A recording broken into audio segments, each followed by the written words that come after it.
কি করলি সাদ, কি করলা ওয়াসিফ তুমি, হায় তোমরা কি করলা। 18 ডিসেম্বর টঙ্গীর ইজতেমার মাঠে রাত গভীরে অন্ধকারের মধ্যে ইমানদার মুসলমান, সারা দিন সারা পৃথিবীর মুসলমানরা ইজতেমার ময়দানে আসবে আল্লাহর ইবাদতের জন্য। সেই কাজ করে ইমানদার মুসলমান যারা 5 ওয়াক্ত নামাজ পড়ছে, এই মানুষগুলো রাত্রি গভীরে ঘুমাইছে। সেই মানুষগুলোর উপরে, ঘুমন্ত মানুষগুলো ইমানদার মুসলমানের উপরে মুসলিম পরিচয়ধারী ছদ্মবেশী কিছু মুনাফিক, এই সাদের অনুসারী কিছু গুন্ডা, কিছু সন্ত্রাসী রাত গভীরে অতর্কিত আক্রমণ করে ইমানদারের রক্তে টঙ্গীর জমিন ভাসায়।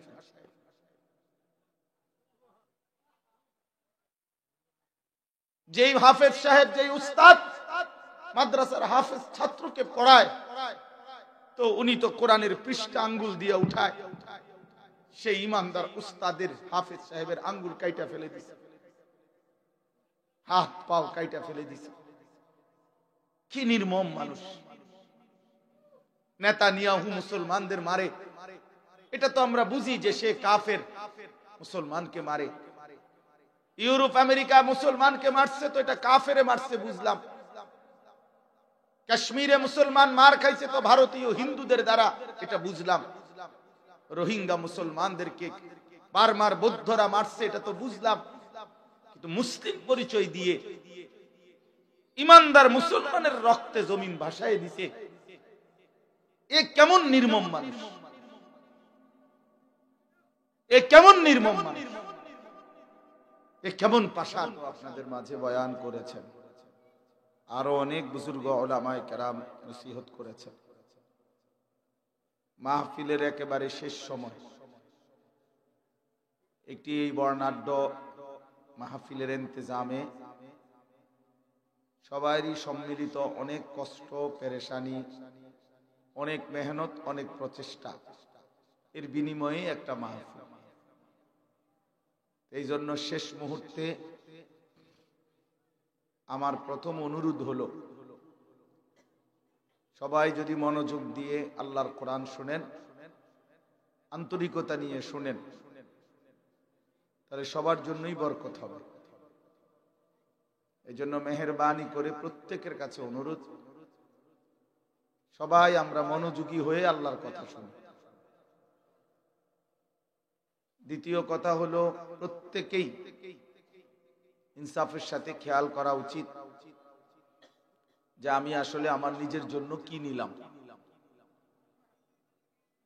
নিজের দিলের মধ্যে সামান্যতম বোঝাপড়া করা যে আসলে আমি কিছু বুঝলাম কিনা, আমি কিছু শুনলাম কিনা, আমার জন্য কিছু গ্রহণ করলাম কিনা। বড় বড় বক্তা আসছে, ওয়াজ করছে, কেউ হুঙ্কার দিছে, কেউ সুর দিছে, কেউ স্লোগান দিছে, কেউ আওয়াজ করছে, ইত্যাদি ইত্যাদি অনেক কিছু হয়েছে।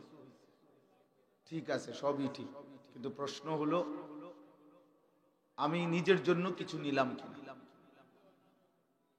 জনপ্রিয় বক্তা মনে করেন আরো 10 জন আসলো, কিন্তু নিজের কোনো অনুভূতি জাগলো না, তো কি লাভ হলো? এই জন্য প্রিয় ভাই, সবার কাছে অনুরোধ, দিলের সাথে বোঝাপড়া করা উচিত। ইস্তাফতি কলবাক, নবী সাল্লাল্লাহু আলাইহি সাল্লাম বলছেন, তুমি তোমার দিলকে প্রশ্ন করো, জিজ্ঞেস করো দিলের হালাত কি। আল্লাহ তাআলা আমাদের কাছে যেভাবে চেয়েছেন আমার জিন্দেগি কেমন। কুরআনুল কারীমের মধ্যে আছে, আল্লাহ তাআলা বলেন, ইন্না খালাকনাল ইনসানা মিন নুতফাতিন আমশাজ নাবতালিহি ফাজআলনাহু সামিআন বাসীরা। আল্লাহ তাআলা বলেন, আমি স্বামী স্ত্রীর মিশ্র বীর্য থেকে মানুষকে সৃষ্টি করেছি। কেন বানালাম? নাবতালিহি, পরীক্ষা করার জন্য। পৃথিবীতে আল্লাহ তাআলা আমাদেরকে বানিয়েছেন পরীক্ষা করার জন্য। এই কথা এটা আল্লাহ তাআলা কোরআনুল কারীমে বারবার বলছেন, আল্লাযী খালাকাল মাউতা ওয়াল হায়াতা লিয়াবলুয়াকুম, আল্লাহই তোমাদেরকে মৃত্যু এবং জীবন সৃষ্টি করেছেন, লিয়াবলুয়াকুম, তোমাদেরকে পরীক্ষা করার জন্য। এই যে একই কথা, ইন্না জাআলনা মা আলাল আরদি যিনাতাল লাহা লিনাবলুয়াহুম। আল্লাহ তাআলা বলেন, এই সৃষ্টি জগতের সব কিছু আমি আল্লাহই তোমাদের জন্য সৌন্দর্যময় করে বানিয়েছি, সাজিয়েছি। আসমান, জমিন, চন্দ্র, সূর্য, গাছ, ফুল, ফল, পশু, পাখি, সবকিছু, এই চমৎকার সুন্দর পৃথিবী সাজিয়ে আমি আল্লাহ তাআলা তোমাদের কাছ থেকে কি চাচ্ছি, কেন সাজালাম? লিনাবলুয়াহুম, আমার বান্দাদেরকে পরীক্ষা করার জন্য। তাহলে দেখেন একই কথা, নাবতালিহি, পরীক্ষা করার জন্য, লিয়াবলুয়াকুম, পরীক্ষা করার জন্য, লিনাবলুয়াহুম, পরীক্ষা করার জন্য। কোরআন শরীফে আল্লাহ বলেন, কুল্লু নাফসিন যায়িকাতুল মাউত ওয়া নাবলুকুম বিশ-শাররি ওয়াল খাইরি ফিতনা ওয়া ইলাইনা তুরজাউন। তোমাদের প্রত্যেকটি প্রাণ আত্মাকেই মৃত্যুবরণ করতে হবে, আর আমি আল্লাহ যেটুকু হায়াত দিলাম এটুকু হায়াতের মধ্যে ওয়া নাবলুকুম, তোমাদেরকে পরীক্ষা করব। এই একই কথা কোরআনুল কারীমে আল্লাহ বলেন, ওয়ালা নাবলুওয়ান্নাকুম বিশাইইম মিনাল খাউফি ওয়াল জু'ই ওয়া নাকসিম মিনাল আমওয়ালি ওয়াল আনফুসি ওয়াস সামারাত। অবশ্যই আমি আল্লাহ তোমাদেরকে পরীক্ষা করব, কিছুটা ভয়, কিছুটা ক্ষুধা, কিছুটা জান মালের ক্ষতি, মুসিবত, ঘাটতি, কমতি, পেরেশানি দিয়ে। তাহলে একই কথা, আহাসিবান নাসু আন ইউতরাকু আন ইয়াকুলু আমান্না ওয়া হুম লা ইফতানুন। আল্লাহ তাআলা বলে, মানুষ তোমরা কি এই ভেবেছো যে তোমরা শুধুই বলবা আমি মুমিন, মুসলমান, আর আমি আল্লাহ কোনো পরীক্ষা না নিয়ে তোমাদেরকে এমনিতেই ছেড়ে দেব? ওয়া হুম লা ইফতানুন ওয়া লাকাদ ফাতান্নাল্লাযীনা মিন ক্বাবলিহিম, তোমাদের পূর্বেও যারা ঈমানের দাবি করেছিল আমি আল্লাহ তাদের প্রত্যেককেই পরীক্ষা করেছি। প্রিয় ভাই, তাহলে কি বুঝলাম? এতগুলো আয়াত একই কথা। মহান আল্লাহ পাক আমাদেরকে খামখেয়ালির জন্য বানান নাই। শুধু শুধু আমরা প্রত্যেকেই নিজ নিজ পছন্দ মতো, নিজের খেয়াল খুশি মতো, আমার মনের চাহিদা মতো চলবো, যখন যেটা যেরকম আমার কাছে ভাল লাগে, এই জন্য আল্লাহ তাআলা আমাদেরকে বানান নাই। এটি সুনির্দিষ্ট লক্ষ্য উদ্দেশ্যে আল্লাহ তাআলা আমাদেরকে বানিয়েছেন, দিক নির্দেশনা দিয়েছেন, এবং ওই টার্গেট অর্জনের জন্য যা দরকার তার সমস্ত ব্যবস্থাপনা আল্লাহ তাআলা আমাদের জন্য করেছেন। তাহলে আল্লাহ তাআলার উদ্দেশ্য হলো পরীক্ষা করা। কি পরীক্ষা? পরীক্ষা হলো এই, স্বল্প সময়ের এই দুনিয়ায় থেকে আমরা আমলের মাধ্যমে আল্লাহর হুকুম পালন করে আখিরাতে অনন্তকালের জান্নাতে যাব নাকি জাহান্নামে যাব, এই পরীক্ষা করার জন্য। আমাদের কাউকে আল্লাহ জান্নাত দিবেন, কাউকে জাহান্নাম দিবেন, আর এই কাকে জান্নাত দিবেন কাকে জাহান্নাম দিবেন এইটার পরীক্ষা হচ্ছে এই দুনিয়া। এই দুনিয়া, অতএব এই কথাটা দিল দিয়ে বোঝা উচিত। আল্লাহ তাআলা এই পরীক্ষা উত্তীর্ণের জন্য তিনটা জিনিস আল্লাহ তাআলা আমাদেরকে সর্বদাই দিয়ে রাখছেন। এক নাম্বার হলো ফাজআলনাহু সামিআম বাসীরা, আমাদের শরীর, চোখ, নাক, কান দিয়ে এমন একটা শরীর আমাদেরকে দিয়েছেন যেই শরীরের মধ্যে আল্লাহকে মানার সকল যোগ্যতা আল্লাহ তাআলাই কুদরতি ভাবে দিয়েছেন। আল্লাহর হুকুম যা তা পালনের যোগ্যতা আমাদের দেহের মধ্যে আল্লাহ তাআলা দিয়েছে। এমন একটি শরীয়তের বিধান নাই যেটা পালনের যোগ্যতা আমার শরীরে নাই, এমন কোন হুকুম নাই, হতেই পারে না। আমি এটা পালন করার যোগ্যতাই আমার মধ্যে নাই, অথচ আমাকে আল্লাহ এটা করতে বলছেন। এটা জুলুম। আর আল্লাহ তাআলা জুলুম করে না, জুলুম করতেই পারে না। এই জন্য আমার মধ্যে যদি রুকু করার যোগ্যতা না থাকতো, যে আমার কোমরই বাঁকা হয় না, আমি রুকু করব কিভাবে, তো আল্লাহ তাআলা রুকু করতে বলতেন না। আমি যদি নিচের দিকে যাইতে না পারতাম, যে আমার হাঁটুও ভাঙে না, কোমরও ভাঙে না, কনুইও ভাঙে না, আমি সেজদা দিব কিভাবে, অথচ আল্লাহ তাআলা আমাকে সেজদা দিতে বলছেন, তাইলে জুলুম হইত। কিন্তু আমরা ইনসাফের সাথে বলি যে আমাদের দেহে আল্লাহর ইবাদত, নামাজ পড়ার যোগ্যতা, সক্ষমতা আমাদের শরীরে আছে কিনা বলেন ভাই, বুঝতেছেন? আছে কিনা শরীরে কোন বিধান, ওযু, নামাজ, হজ, যাকাত, রোজা, যাই হোক, আল্লাহ তাআলার কোন বিধান পালন করার যোগ্যতা নাই এমন আমাদের দেহ না। তাহলে এটা একটা বিষয়। 2 নাম্বার হলো ইন্না হাদাইনাহুস সাবিলা। এখানে 2টা, 2 এবং 3। আল্লাহ তাআলা বলেন, আমি তোমাকে আমার হুকুম মানার, পরীক্ষায় পাশ করার, মানে জান্নাতে যাওয়ার যোগ্যতা সম্পন্ন একটা শরীর দিয়েছি। আর দ্বিতীয়ত, তোমাকে বিস্তারিত বুঝাইয়া বলার জন্য নবী রাসূল এবং নবী রাসূলদের পরবর্তী তাদের ওয়ারিস উলামায়ে কেরাম দিয়েছি। এক জামানা নবী রাসূল সরাসরি বুঝাইছেন, এখন নবী রাসূলদের ওয়ারিস উলামায়ে কেরাম তোমাদেরকে প্রতিনিয়ত তোমাদের পরীক্ষায় উত্তীর্ণের রাস্তা, জান্নাতের রাস্তা, কামিয়াবির রাস্তা দিবা নিশি বিস্তারিত বুঝাচ্ছেন। তাহলে এই ব্যবস্থাপনাটাও আমি আল্লাহই কুদরতি ভাবে তৈরি করছি। কোরআন শরীফে আছে, সুম্মা আওরাসনাল কিতাবাল্লাযীনা ইসতাফাইনা মিন ইবাদিনা। আল্লাহ তাআলা বলেন, আমার রাসূলের উপরে, ছেলেরা বাপ, এই মোবাইল নিয়া এই অসভ্যতা বন্ধ হবে কোন দিন? হায়, জীবনটা মোবাইলটার উপরেই শুধু সঁপে দিলাম। 24 ঘন্টা জিন্দেগির একটাই ফিকির, মোবাইল। যখন যেখানে যা পাও ছবি উঠাও।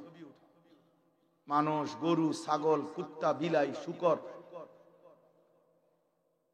জোয়ান, বুড়া, বেডা, বেডি, পুরুষ, নারী, হুজুর, পাবলিক, যা পায়, অপদার্থ সন্তান, এই এক ফিকিরেই জিন্দেগি, এক ফিকিরে বসছে ওয়াজ শুনতে, মোবাইল এটা ঘুরাইতেছে, নাড়াইতেছে, তামাশা করতেছে। হায় হায়, টার্গেট রাখছে, মোবাইল ধরে রাখছে, বক্তার সাথে একটা ছবি উঠাবে। খুব ফিকির, মানে দিলের তামান্না, পৃথিবীতে জন্মের সার্থকতা, যে বক্তার লগে একটা ছবি উঠাইতেছে। এতে বক্তারই কি হবে আর শ্রোতারই কি হবে? কি ফায়দা হবে? এই পরিমাণ বেহুদা ফালতু অভ্যাস, এর কি অর্থ আছে? কি অর্থ আছে বাপ? এজন্য দয়া করে আমার অনুরোধ, আমি শুরুতেই বলছি, মনোযোগ দিতে।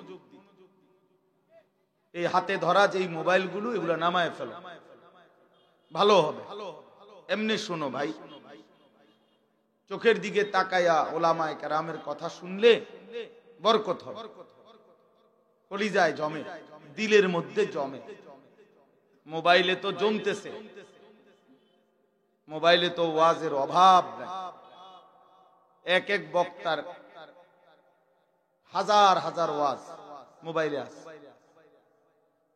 কিন্তু দিলের মধ্যে আমাদের জিন্দেগির মধ্যে কি আছে এটা তো দেখার বিষয় ভাই।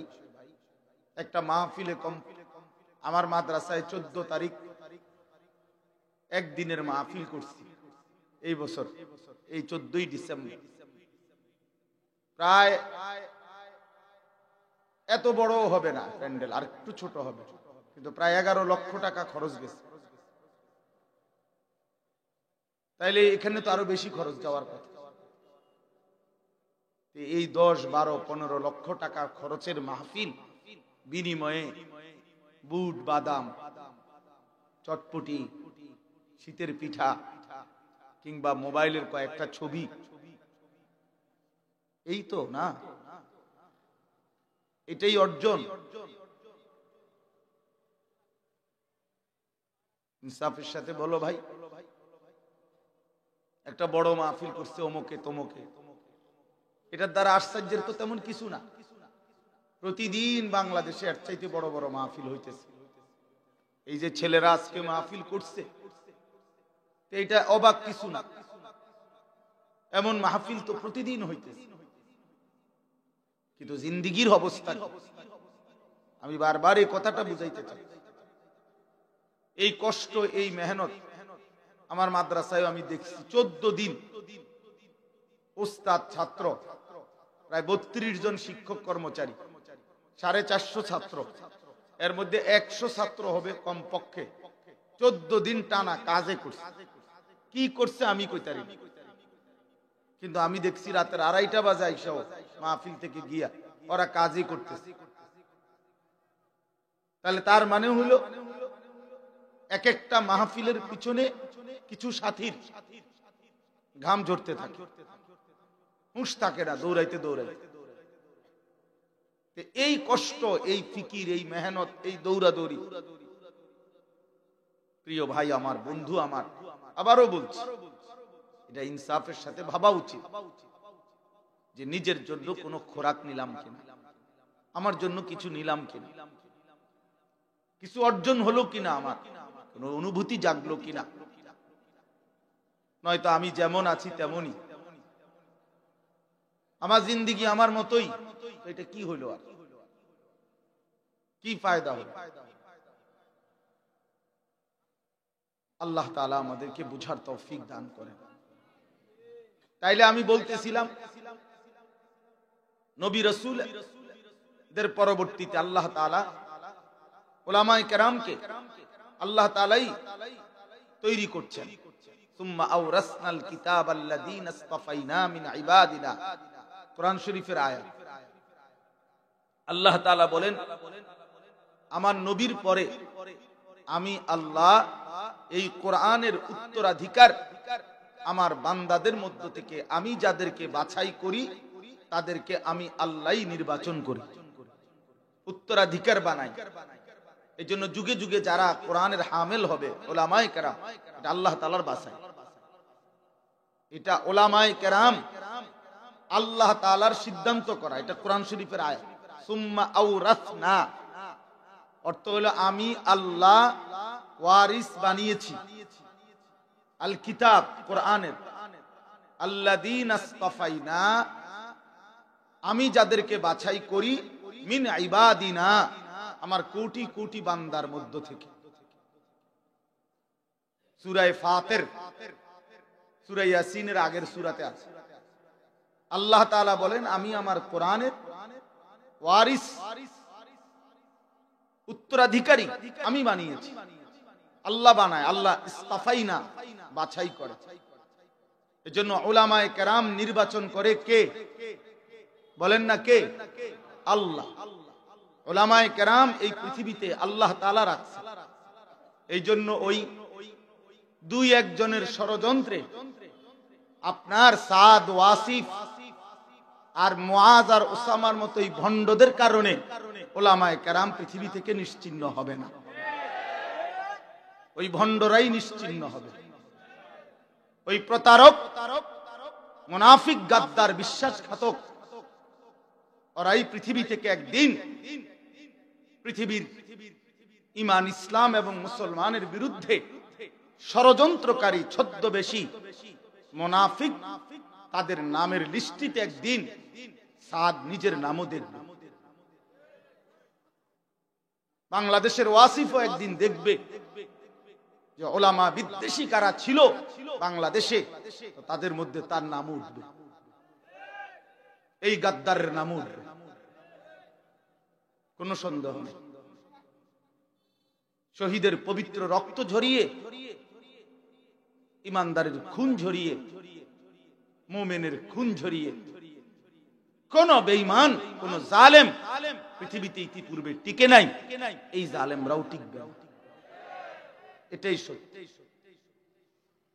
অতএব ভাইয়া, আল্লাহ তাআলা উলামায়ে কেরামকে রেখেছেন জমিনে আমাদেরকে জান্নাতের রাস্তা, পরীক্ষায় কামিয়াবি উত্তীর্ণের রাস্তা চিনাবার জন্য। আর 3 নাম্বার হলো আল্লাহ তাআলা বুঝবার জন্য কিতাব, এই কোরআনুল কারীম আমাদের সামনে দিয়েছেন। তো সহজ কথা কি দাঁড়াইলো? আল্লাহ তাআলা বললেন, আমি পরীক্ষার জন্য তোমাদেরকে বানিয়েছি। এবার পরীক্ষায় উত্তীর্ণের জন্য 3টা ব্যবস্থা দিছি। 1 নাম্বার, তোমাকে এমন একটা শরীর দিছি যেই শরীরে তুমি জান্নাতের যাবতীয় আমল করতে পারবা, তুমি চাইলেই পারবা, পাশ করতে পারবা। 2 নাম্বার, তোমাকে বিস্তারিত বুঝাইয়া বলার জন্য নবী রাসূল এবং তাদের পরবর্তী ওয়ারিস উলামায়ে কেরামকে পাঠিয়েছি। 3 নাম্বার, বুঝবার জন্য কিতাব কোরআন দিয়েছি। বুঝতেছেন কথাটা? মানার মতো শরীর দিয়েছে, বুঝাইয়া বলার জন্য উলামায়ে কেরাম দিয়েছে, বুঝবার জন্য কিতাব দিয়েছে। এবার আল্লাহ নিজেই বলেন, ইম্মা শাকিরান ওয়া ইম্মা কাফুরা। আমি এবার লক্ষ্য রাখতেছি, এবার তুমি ফয়সালা করো, হয়তো তুমি আমি আল্লাহর কৃতজ্ঞ অনুগত বান্দা হবে, অথবা কাফুরা, আমি আল্লাহর অকৃতজ্ঞ নাফরমান বান্দা হবে। তুমি সিদ্ধান্ত। যদি তুমি আমার অনুগত হও তাহলেও পুরস্কার আছে, যদি তুমি আমার অবাধ্য হও তাইলেও শাস্তি আছে। ইন্না আ'তাদনা লিল কাফিরিনা সালাসিলা ওয়া আগলালান ওয়া সাঈরা। আল্লাহ বলেন, আমি আমার অবাধ্য নাফরমান বেঈমান পাপী বান্দাদের জন্যই প্রস্তুত করেছি আগুনের শিকল, আগুনের বেড়ি এবং জাহান্নামের প্রজ্বলিত আগুন রেডি আছে। আর ইন্নাল আবরারা ইয়াশরাবুনা মিন কাসিন কানা মিজাজুহা কাফুরা আইনান ইয়াশরাবু বিহা ইবাদুল্লাহি ইউফাজ্জিরুনাহা তাফজীরা। আর আমার নেককার বান্দা, অনুগত বান্দা জান্নাতের শরাব, কাফুর মিশ্রিত সুগন্ধি শরাব, জান্নাতের সর্বোত্তম পানীয় আমি আল্লাহর পক্ষ থেকে পান করবে এবং জান্নাতি নাজ ও নিয়ামতের মেহমানদারিতেই চিরদিন থাকবে। তাইলে প্রিয় ভাই আমার, আমি এই কথাটা খুলাসা বললাম, লম্বা বয়ান করা আমার মাকসাদ না। আমি অন্য সূরা থেকে পড়ছি, এটা বলতেছি এখন। প্রথম সারা দিনের এই সবগুলো বয়ানের শেষ মাথায় আইসা এই কথাটা বললাম যে ইনসাফের সাথে বিবেকের প্রশ্ন করে নিজের সাথে বোঝাপড়া করা উচিত। ইজা সাররাতকা হাসানাতুকা ওয়া সাআতকা সাইয়্যাতুকা ফাআনতা মুমিন। নবী সাল্লাল্লাহু আলাইহি সাল্লাম বলেন, তোমার নেক আমল করলে যদি খুশি লাগে, গুনাহ এবং নাফরমানি করলে যদি কষ্ট লাগে, তাহলেই বুঝবে তুমি মুমিন।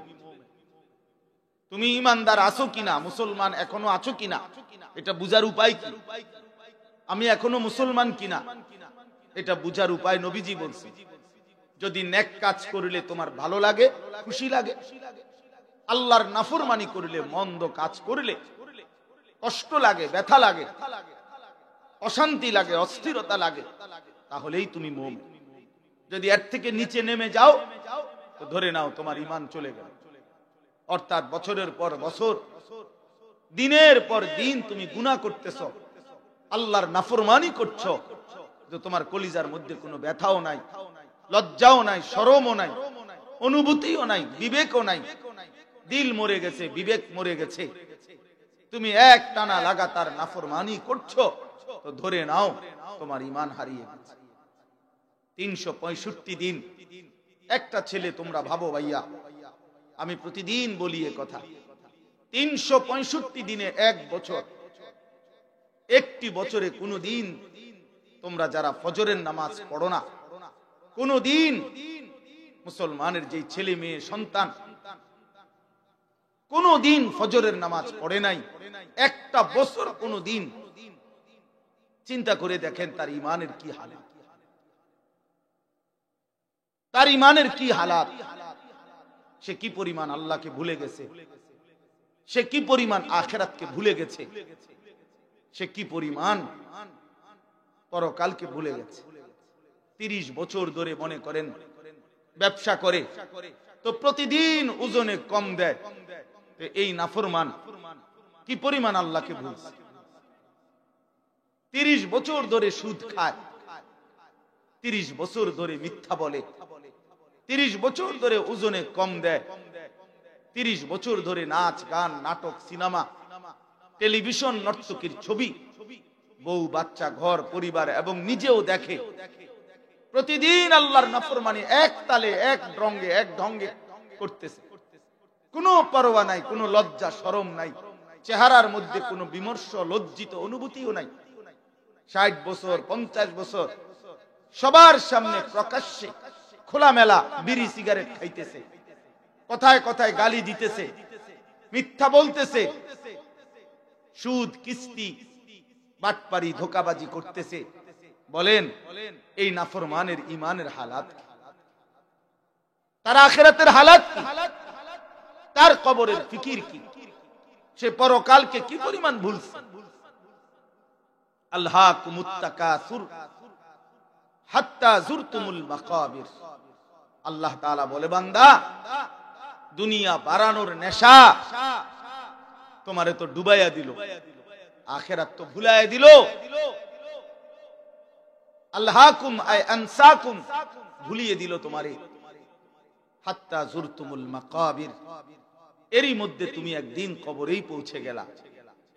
এই দেখতে দেখতে দোকানও আছে, মালও আছে, ঘরও আছে, পরিবার আছে, এগুলো গুছাইতে গুছাইতে হয়তো দোতলার ছাদ ঢালাই এখনো হয় নাই, হয়তো ওই 10 শতক জমির টাকা দেওয়া সুদ হয় নাই, হয়তো দোকানের বাকি সবগুলো টাকা দেওয়া হয় নাই, এরই মাঝে একদিন তুমি কবরেই পৌঁছে গেল।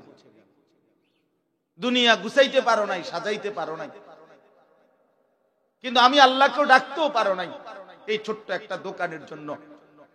এক ওয়াক্ত নামাজ পড়তে পারো নাই, একটা অটো চালাও, এক ওয়াক্ত নামাজ পড়ে না, একটা সিএনজি চালায়, এক ওয়াক্ত নামাজ পড়ে না, একটা চা দোকানদারি করে, কয় টাকা আয়, কয় টাকা, 1 কোটি টাকা মাসে আয় একটা সামান্য চা দোকানদার, নাই তো মাস শেষে 10,000 টাকা লাভ, 20,000, নাই তো 50,000 টাকা ব্যবসা হইল, মাত্র 50,000 টাকার জন্য এক ওয়াক্ত নামাজ পড়লা না।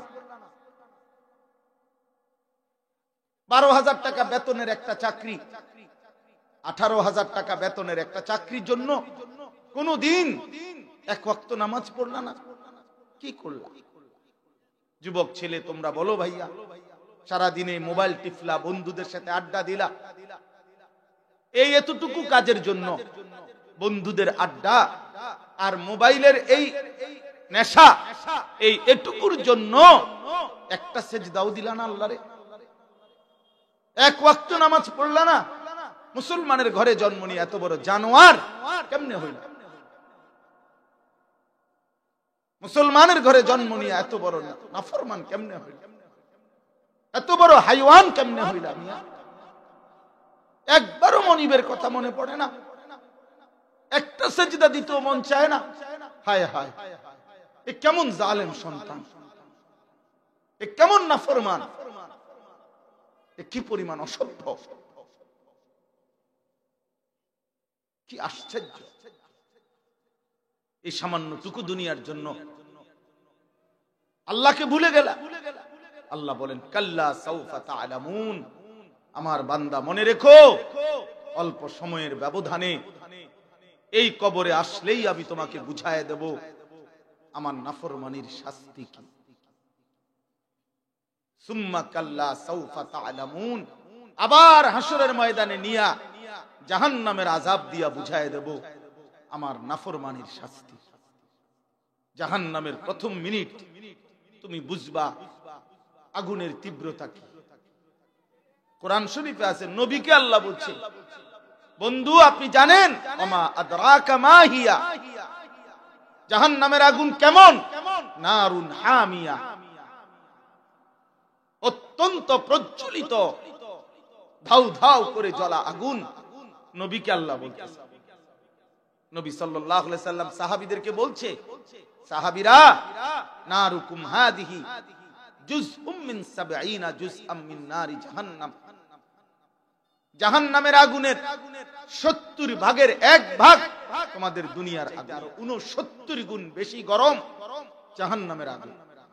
আল্লাহর কসম ভাই, হাদিসে আছে, আমি নিজে পড়ছি, তাফসীরে কুরতুবিতে আছে, নবীজি যখন এই কথাইটা বলছে যে দুনিয়ার আগুনের চাইতে আরো 69 গুণ বেশি গরম জাহান্নামের আগুন, সাহাবীরা লাফ দিয়া উঠছে, ফাল দিয়া উঠছে, ওইটা চিৎকার করে বলছে ওয়া ইন্না যালিকা লাকাফিয়া ইয়া রাসূলুল্লাহ, হে আল্লাহর রাসূল, আরে বলেন কি, দুনিয়ার এই আগুন এটাই তো জ্বালাইয়া পুরাইয়া ছাই করে ফেলার জন্য, লাকাফিয়া, এটাই তো যথেষ্ট, এটাই তো ছাই করে ফেলে, এটাই তো পুরাইয়া ফেলে, এটাই তো ছাই বানিয়ে ফেলে।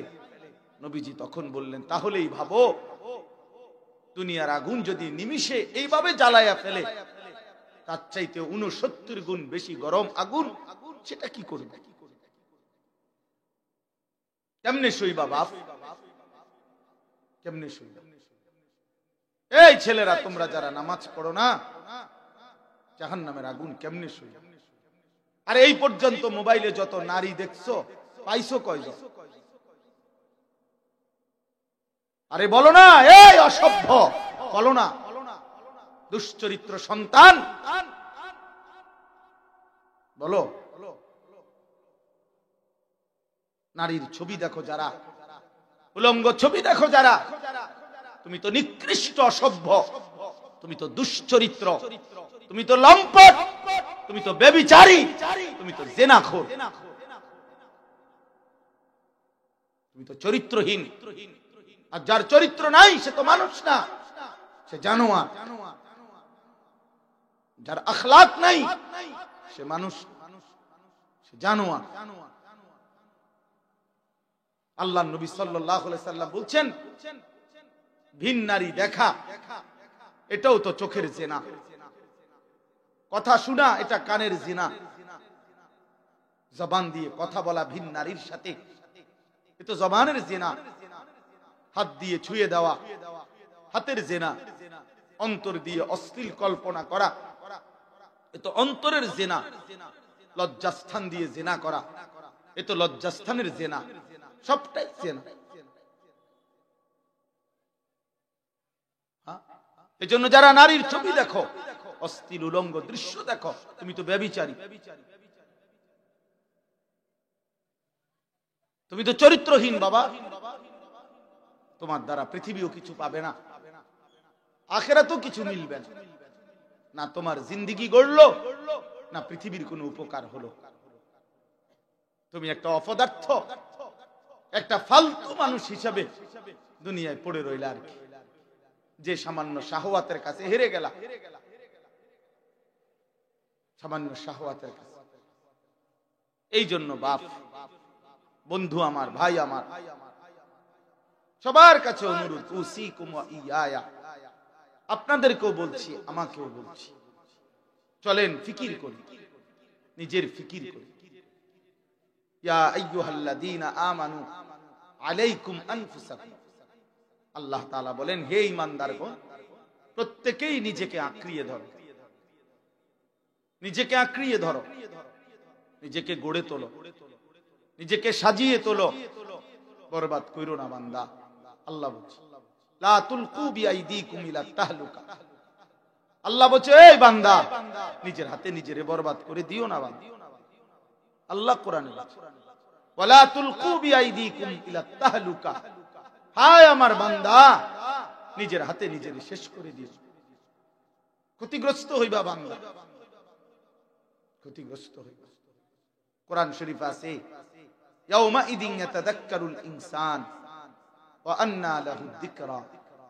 হাশরের ময়দানে জাহান্নামকে দেখে সরাসরি সচক্ষে প্রতিটা নাফরমান তার দুনিয়ার জীবনের সমস্ত গুনাহের কথা মনে পড়বে।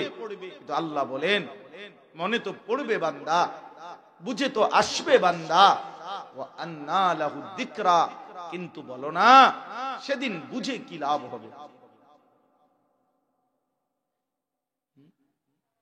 বলো ভাইয়া,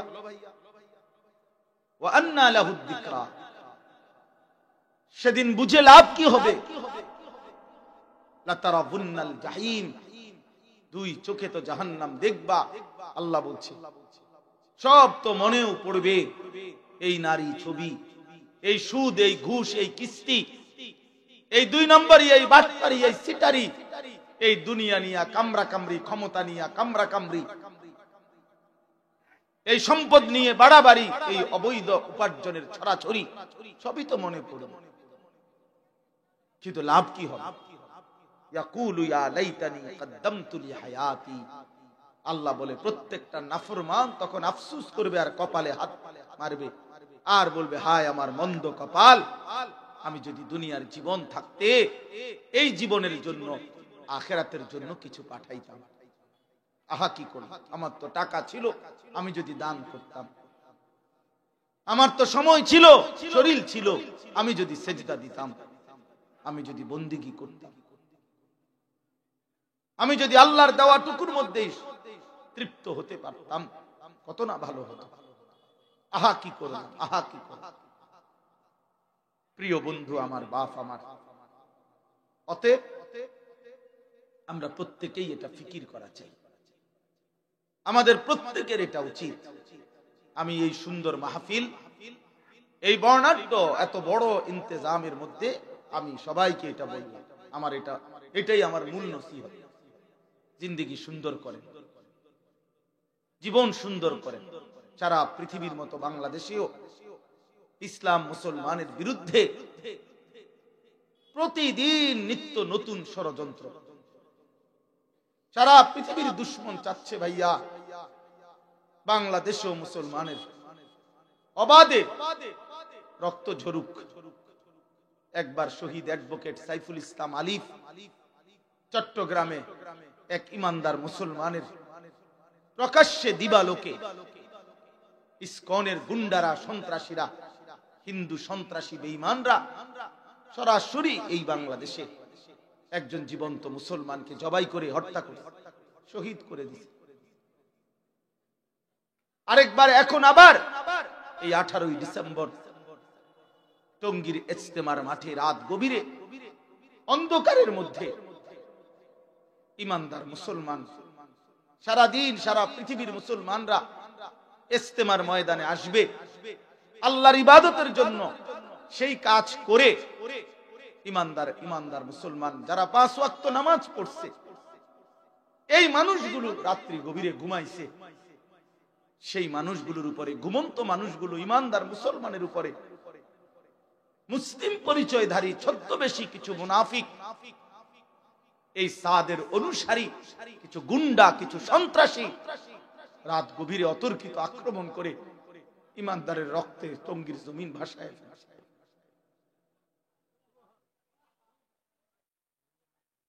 যেই হাফেজ সাহেব, যেই উস্তাদ মাদ্রাসার হাফেজ ছাত্রকে পড়ায়, তো উনি তো কোরআনের পৃষ্ঠা আঙ্গুল দিয়ে উঠায়, সেই ইমানদার উস্তাদের হাফেজ সাহেবের আঙ্গুল কাইটা ফেলে দিছে, হাত পাও কাইটা ফেলে দিছে। কি নির্মম মানুষ। নেতানিয়াহু মুসলমানদের মারে, এটা তো আমরা বুঝি যে সে কাফের, মুসলমানকে মারে। ইউরোপ আমেরিকা মুসলমানকে মারছে তো এটা কাফেরে মারছে বুঝলাম, কাশ্মীরে মুসলমান মার খাইছে তো ভারতীয় হিন্দুদের দ্বারা এটা বুঝলাম, রোহিঙ্গা মুসলমানদেরকে বার্মার বৌদ্ধরা মারছে এটা তো বুঝলাম, কিন্তু মুসলিম পরিচয় দিয়ে ইমানদার মুসলমানের রক্তে জমিন ভাসায় দিছে, এ কেমন নির্মম মানুষ, এ কেমন নির্মম মানুষ, এ কেমন পাষাণ। কি করলি সাদ, কি করলা ওয়াসিফ তুমি, হায় তোমরা কি করলা। এই জন্য ছেলেরা বাবারা, এই জমিন দিন দিন অশান্ত হয়ে যাচ্ছে, ইমানদারের রক্ত ঝরছে। কাজে আমরা যদি আমাদের আল্লাহর দিকে না ফিরি, আমরা যদি আল্লাহর সাথে সম্পর্ক না বাড়াই, আমাদের উপরে মুসিবত পেরেশানি আরো বাড়বে। এজন্য আল্লাহ তাআলা কোরআনুল কারীমের মধ্যে বলছে, এটা বান্দা আমার দিকে ফিরে আসো, ফাফিরু ইলাল্লাহ, আমি আল্লাহর দিকে ছুটে আসো, ওয়াসারিউ ইলা মাগফিরাতিম মির রাব্বিকুম, তোমাদের রবের মাগফিরাতের দিকে ফিরে আসো।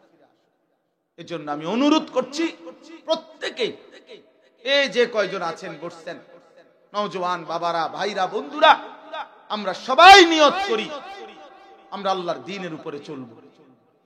বলেন ইনশাআল্লাহ।